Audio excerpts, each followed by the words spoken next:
तारीख वफा तुम्हारे दिए हुए हीरो की चमक में आज तुम्हें ढूंढ रही है।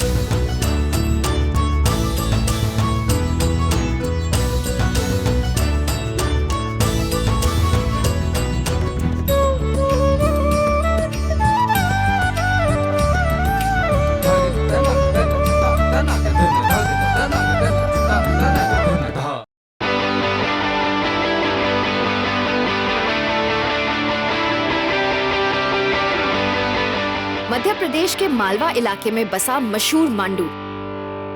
इस पूरे फोर्ट टाउन में कई मॉन्यूमेंट हैं जो अलग अलग पीरियड में बने हैं, मगर सबसे इंटरेस्टिंग कहानियां जिनसे जुड़ी है वो है बाज बहादुर, रूपमती और उनकी प्रेम गाथाएं। इन्हीं कहानियों को ढूंढती आई हूँ मैं सारा, कहीं सुनी the myths and legends of India में। एक समय में मांडू हिंदुस्तान के ही नहीं दुनिया के बड़े महानगरों में से एक था। यहाँ पे आपको दुनिया का कई आर्किटेक्चर देखने को मिलेगा। उसमें रोमन है, ग्रीक है, गोथिक है, इजिप्शियन है और चाइनीज भी है। सर, इंडिया में बहुत सारे मॉन्यूमेंट्स हैं। मांडू के इस आर्किटेक्चर में ऐसी क्या खास बात है? मांडू के आर्किटेक्चर में सबसे खास बात तो ये है कि यहाँ जो बिल्डिंग बनाई गई है उसमें हिंदू मुस्लिम आर्किटेक्चर का फ्यूजन है। मांडू की एक एक इमारतों को देखेंगे तो उसका मटेरियल इकट्ठा करने में उस जमाने में 40-40 साल लग गए थे। तो बनाने में कितना वक्त लगा होगा इतने बड़े शहर को। तो वो समय था 8 to 13 सेंचुरी का। और ये बात है हिंदू महाराजाओं के एंड की और सुल्तानों के बिगनिंग की। ये परमारों का अधीन भी रहा है, ये मुगलों के अधीन भी रहा है, ये पंवारों के अधीन भी रहा है। और हर कालखंड के स्थापत्य की विविधता आपको मांडू के महल में दिखती होगी। पत्थर नहीं बोलते, मगर फिर भी मांडू के आर्किटेक्चर में जैसे जान डाल दी हो बाज बहादुर और रूपमती ने, एक प्रिंस और पास के छोटे से गांव की गायिका और उनकी प्रेम कहानी ने। रूपमती और बाज बहादुर ये दो जो नाम हैं हमारे मांडू के इतिहास के श्रृंगार माने जाते हैं। यानी कि इन्हीं की वजह से मांडू का इतिहास खूबसूरत हुआ है और उसमें रंगीनी आई। पत्थरों में रोमांस है। और वो रोमांस कैसा है? बिकॉज रूपमती और बाज बहादुर ने यहाँ बहुत समय बिताया और दोनों ने प्रेम के तराने इस बिल्डिंग में गाए। अगर आप यहाँ बारिश के दिनों में आए तो आपको ऐसा लगेगा कि यहाँ रूपमती की आत्मा अभी भी भटक रही है और गा रही है। यहाँ की हवा में, यहाँ के लोगों के बीच घूमने पे, शहर में घूमने पे, महलों में आने पे मुझे ऐसा लग रहा है जैसे रूपमती हम आसपास ही है, कहीं उनकी उपस्थिति मुझे महसूस हो रही है। अफसानों का क्या है, वो तो महलों से शुरू होते हैं और खंडरों पर आकर खत्म हो जाते हैं। ऐसे ही कुछ अफसाने ये पत्थर भी सुनाते हैं। मांडू के ये खंडर आज भी रूपमती की आवाज में अपने बाज बहादुर को पुकारते रहते हैं। तो क्या था वो अफसाना जिसकी गूंज आज भी यहाँ सुनाई देती है? रूपमती जो थी वो राजपूत थी, बाज बहादुर पठान था। इन दोनों के बारे में इतिहासकारों में कई मत है, लेकिन ज़्यादातर इतिहासकारों का कहना है कि दोनों संगीत प्रेमी थे। रानी रूपमती ने यह पाया होगा कि बाज बहादुर केवल एक किलेदार या केवल एक राजा या एक शासक नहीं है, उनके भीतर कहीं एक कलाकार जीवित है, उनके भीतर एक कोमल हृदय भी है। तो और वो स्वयं भी संगीत में इतना निपुण है, तो संगीत उनके बीच की कड़ी बना।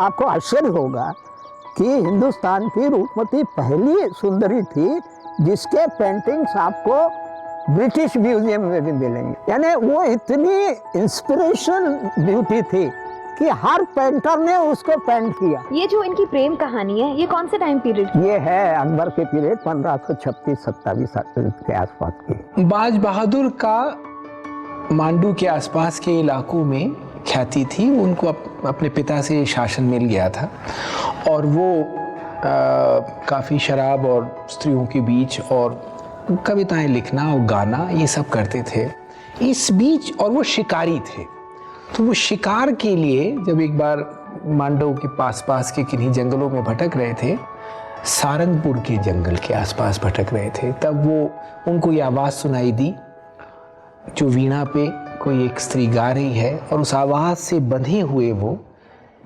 नदी के किनारे पहुंचते हैं।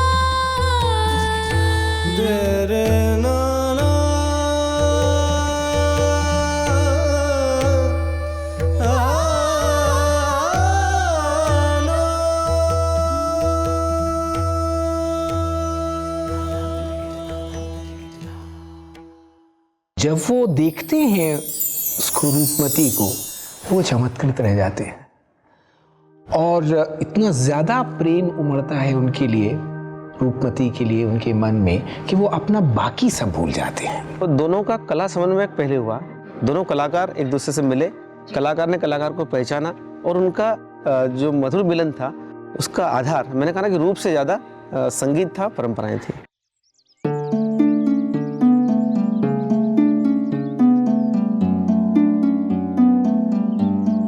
कौन है आप? तुम्हारी कला मुझे यहाँ खींच ले आई। मैं तो यहाँ शिकार खेलने आया था, पर तुम्हारी आवाज सुनकर मेरा शिकार मेरे हाथ से निकल गया। माफी चाहती हूँ, लेकिन आप शहजादे मालूम होते हैं। एक शहजादे को यूं पहचान लेने वाली खुद शहजादी ही हो सकती है। अपना नाम नहीं बताओगी? रूपमती, और मैं कोई शहजादी नहीं हूँ। धर्मापुरी गांव में पैदा हुई सिर्फ एक बाशिंदी हूँ। पर हुनर तो तुम्हारा राजकुमारियों जैसा है। कहाँ सीखी ये शायरी? मालवा के सुल्तान अपनी सुल्तानियत में संगीत को बेहद बढ़ावा देते हैं। मालवा के सुल्तान कौन है वो जिन्हें जंग का मैदान छोड़ संगीत की रंगरलियों में खोना ज्यादा पसंद है? कोई कायर मालूम होते हैं। संगीत और कला को अपना जीवन अर्पण कर देने से कोई कायर नहीं हो जाता।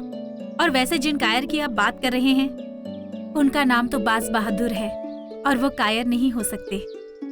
कितना सुंदर लगता है तुम्हारे मुंह से मेरा नाम। आप? हाँ, मैं वही कायर जो आज तुम्हारे कदमों में अपना दिल, अपना ताज, सब कुछ हार बैठा है।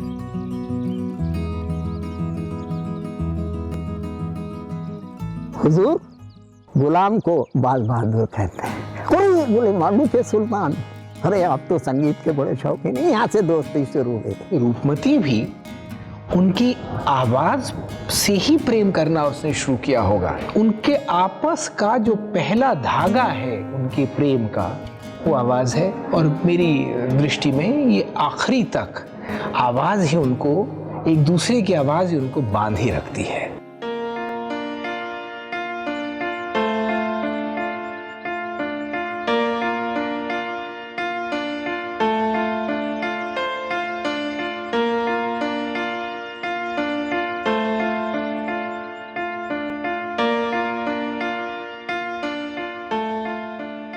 क्यों यूं दूर से सबको होली खेलते देख रहे हो बाज बहादुर? बहादुरी तो इसमें है कि मैदान में आए और सबको सामने से रंग लगाएं। बहादुरी तो जंग के मैदान में चाहिए। यहाँ तो बात प्रेम की है, इस खूबसूरती की है, और यहाँ एक प्रेमी सिर्फ अपनी प्रेमिका को ढूंढ रहा है। रूपमती इतने आसानी से नहीं मिलने वाली। रूपमती को ढूंढ पाना आपके बस की बात नहीं है। हमारी रूपमती हमसे कितनी दूर, नर्मदा के उस पार, दंपति खेलत होर्स महल में, शोभा बढ़नी न जाए, सकुच चार अंग अंग लिपटने, सरस मते दो, बाज बहादुर फागुन सरस मचाई। आपके बिना भी आपका बाज, आपके ही रंग में रंगा है रूप। रूपमती थी कौन? कोई उन्हें रानी कहता है तो कोई गायिका, कोई राजपूत की बेटी तो कोई चरवाहे की बेटी। कहते हैं कि रूपमती का जन्म मांडू की रियासत के एक छोटे से कस्बे में हुआ था जिसका नाम था धर्मपुरी। कुछ लोग मानते हैं कि उनका जन्म सारंगपुर का है और वो ब्राह्मण परिवार की बेटी थी, लेकिन कुछ इतिहासकार मानते हैं कि उनका जन्म धर्मपुरी में हुआ था और एक राजपूत जागीरदार की बेटी थी। तो जन्म के बारे में कुछ स्पष्ट प्रामाणिक अभिलेख अभी तक समाज के सामने जो सर्वमान्य हो ऐसा कुछ नहीं आया है। कुछ लोग तो ये भी कहते हैं कि रूपमती इतिहास का वो पन्ना है जो शायद था ही नहीं, महज एक कल्पना थी, एक बहुत खूबसूरत कल्पना। रूपमती की सच्चाई और उसकी कहानी ढूंढते हुए मैं आ पहुंची हूँ यहाँ धर्मपुरी में। रूपमती किसकी बेटी थी? अब ये तो हमको पता लगा रहा, हम भी भूल गए है, पर यही की है। अभी वैसा कोई बुलंद आदमी सब मिल नहीं रहा उसका जानकार जो उसका मतलब सही विवरण दे सके। धर्मपुरी का क्या इम्पोर्टेंस है? रानी रूपमती का जन्म धर्मपुरी खुजावा में ही हुआ था। ऐसा बताते हैं कि कोई अमीर सिंह थे, उनकी रानी रूपमती लड़की थी। रूपमती के रूप नगर का धर्मपुरी ये नाम है, शिव शंकर भोले शंभू का रेवा तीरे धाम है। कई पुराने द्वार यहाँ पर कई दीवारें खड़ी हुई, कई पुरानी मूर्ति यहाँ पर पाषाणों की खड़ी हुई, कई पुरानी राहें पोली बनी जमी के अंदर हैं, कई पुरानी मस्जिद है तो कई पुराने मंदिर हैं। मस्जिद में अल्लाह अल्लाह तो मंदिर में बस राम है। रूपमती के रूपनगर का धर्मपुरी ये नाम है। रूपमती का नर्मदा के साथ क्या संबंध था? नर्मदा को इस क्षेत्र में माँ के रूप में माना जाता है, माँ जैसा माना जाता है। इसका एक नाम रेवा भी है। तो रेवा और नर्मदा न केवल रूपमती के लिए लेकिन इस क्षेत्र के लिए एक माँ के रूप में माने जाने नर्मदा है। तो इसलिए रूपमती का उनसे रुझान, उनका नित्य दर्शन करना एक नियम में था। बाज बहादुर ने कभी रूपमती की इस भक्ति के ऊपर सवाल नहीं उठाया। उन्हें अपनी बेगम बनाने के लिए बाज बहादुर को हर शर्त मंजूर थी, क्योंकि उन दोनों का मजहब एक ही था, म्यूजिक। उसकी आवाज की गहराई में धड़कते मौन के स्पंदन सुन रहा हूँ। मैं सुन रहा हूँ वो क्या बोलते हुए, क्या नहीं बोल रही। पपरी फूलन के करी धारी जब, बाज बहादुर मोतन धारे चरण, बरबर डारी सकल आभूषण, मोको तो पिया के सुदर्शित आमरण। ये दुख की बात क्यों करती हो? मेरे साथ मांडू चलो। आप तो जानते हैं नबाज कि मुझे मेरे पिताजी ने माँ नर्मदा जी से वरदान में मांगा था। मेरी किस्मत में तो सिर्फ उनकी अर्चना लिखी है। उन्हें छोड़कर मैं कहीं नहीं जा सकती, आपके साथ भी नहीं बाज। तुमसे पहले मैं संगीत का भी भूखा था और प्रेम का भी। तुम्हें यहाँ छोड़कर चला गया तो अधूरी जिंदगी जीऊंगा रूप। बाज, मैं भी आपको छोड़कर नहीं जाना चाहती, लेकिन आप तो जानते हैं ना कि नर्मदा जी के दर्शन किए बिना मैं अन्न और जल को हाथ तक नहीं लगा सकती। तो ये बाजे तुम्हारे लिए नर्मदा का भी रुख मोड़ देगा। मैं वादा करता हूँ रूप, मैं तुम्हारे लिए मांडू में नर्मदा माँ को भी ले आऊंगा। मांडू की रानी तुम ही बनोगी रूपमती। यह बाजिद खान का वादा है।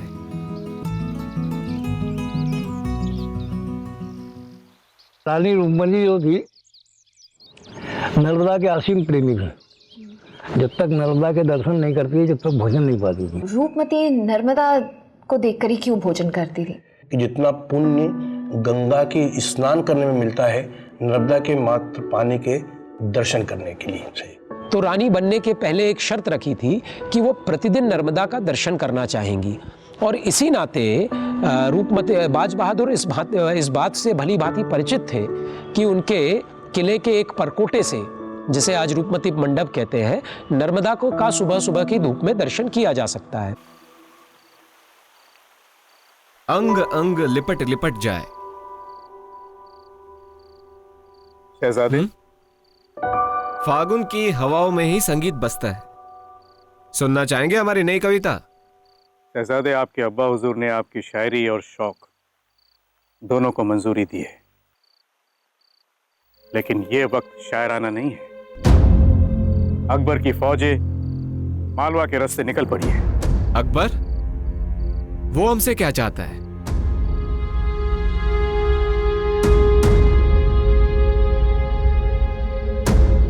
हुजूर, दिल्ली से खबर यह है कि जलालुद्दीन मोहम्मद की नजरें मालवा पर टिकी हुई है। उनका कहना है कि जिस रियासत के बहादुर किसी... कहो, चुप क्यों हो गए? जिस रियासत के बहादुर किसी गाने वाली के आगोश में बेहोश हो, उन्हें अपनी रियासत की सुध भी नहीं होगी। खामोश! वो गाने वाली नहीं, अदाकारा है। बाज बहादुर के मन की मल्लिका है। रुक जाइए शहजादे, जाने दीजिए। ये सिर्फ आपके लिए खबर लाया है। आप उसकी सोचिए जो यहाँ पे आने वाले हैं। दिल्ली के लोग मालवा के शायराना अंदाज को कमजोरी समझ बैठे। हमें उन्हें यकीन दिलाना कि अगर मांडू के किले में संगीत गूंजता है, मांडू के लोग बिगुल भी बजाना जानते हैं। हम कमजोर नहीं है शहजादे। आपके मरहूम अब्बा हुजूर की फौज आपके हुक्म का इंतजार कर रही है। दिल्ली अभी बहुत दूर है वजीर साहेब। मांडू की चार दीवारें ना तो कोई आज तक भेद पाया है, ना भेद पाएगा। वक्त आने पर जलालुद्दीन को जवाब दिया जाएगा, पर उस पर हम ये बेशकीमती फागुन तो नहीं लुटा सकते।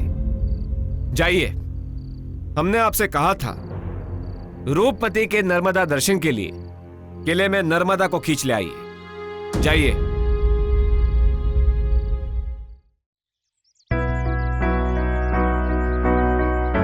कहते हैं कि प्रेम की शक्ति से नदियों के रुख भी मोड़े जा सकते हैं, पर क्या ये वाकई संभव था?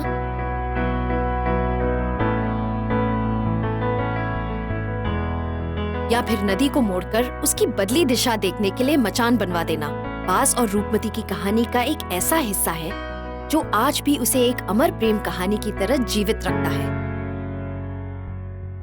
भौगोलिक दृष्टि से ये संभव नहीं है। ये इसलिए संभव नहीं है कि जिस जगह पर रूपमती महल बनाया है वहां से नर्मदा कई किलोमीटर दूर है। बहुत सारे गांव, जंगल, पेड़ आते हैं, परंतु सुबह अर्ली इन द मॉर्निंग, इसको भोर कहते हैं, तब उसमें एक बहुत पतली सी रेखा दिखाई देती है। वो भ्रम भी हो सकता है जी। उसके बारे में कहा गया कि ये नर्मदा का है। वहां से लगभग 28 किलोमीटर दूर बहती नर्मदा की धुंधली सी रेखा को देख करके अपने दिन का आरंभ करती थी। ऐसे ही अगर आप नर्मदा को रूपमती की कहानी से नहीं जोड़ेंगी या नर्मदा देवी को रूपमती की कहानी से नहीं जोड़ेंगी, जैसा कि रूपमती की कहानी में आगे आता है, तो इस कहानी को खड़े होने के लिए प्रकृति में कोई स्थान नहीं मिलेगा। इसकी एग्जैक्ट कहानी क्या है? ये असंभव है पता लगाना। ये इसलिए पता लगाना असंभव है क्योंकि नर्मदा उन्होंने वरदान दिया था कि नहीं, ये तो रूपमती के पिता और उस नर्मदा के बीच में एक ऐसा निजी संवाद है जो अलावा उन दो के किसी को नहीं पता है। बाकी सब उसके बारे में अटकल लगा सकते, और हमेशा देखिए जो अटकल होती है वो तथ्य से ज्यादा खूबसूरत होती है जी।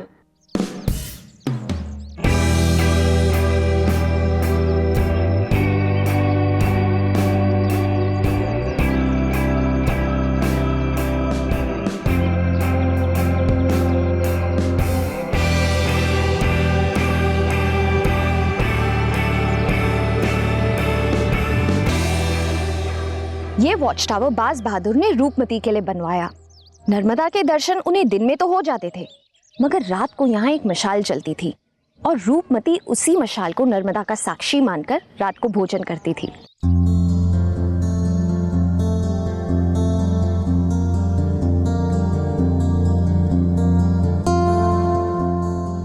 माँ नर्मदा जी के दर्शन कर रही थी। बाज, मेरे लिए तुम इन्हें यहाँ भी ले आए। तुम्हारी शायरी और हुनर वहां धर्मपुरी में किसी के न थे। यहाँ तुम मांडू की आन हो। मगर जहां एक तरफ मोहब्बत के अफसाने नदियों तक को झुका रहे थे, दूसरी ही तरफ युद्ध का मैदान तैयार हो रहा था। मांडू पे मुगलों के आक्रमण बढ़ते जा रहे थे। अकबर की सेनाएं मांडू तक पहुंच चुकी थी। तुम्हारे लिए ये छोटा सा तोहफा लेकर आया हूं। बाज, इन हीरो की चमक में बाजिद की मोहब्बत का अफसाना है रूप। इसे मेरी निशानी समझकर रख लो। ये तोहफा हमारी जुदाई का संदेश लेकर आया है बाज।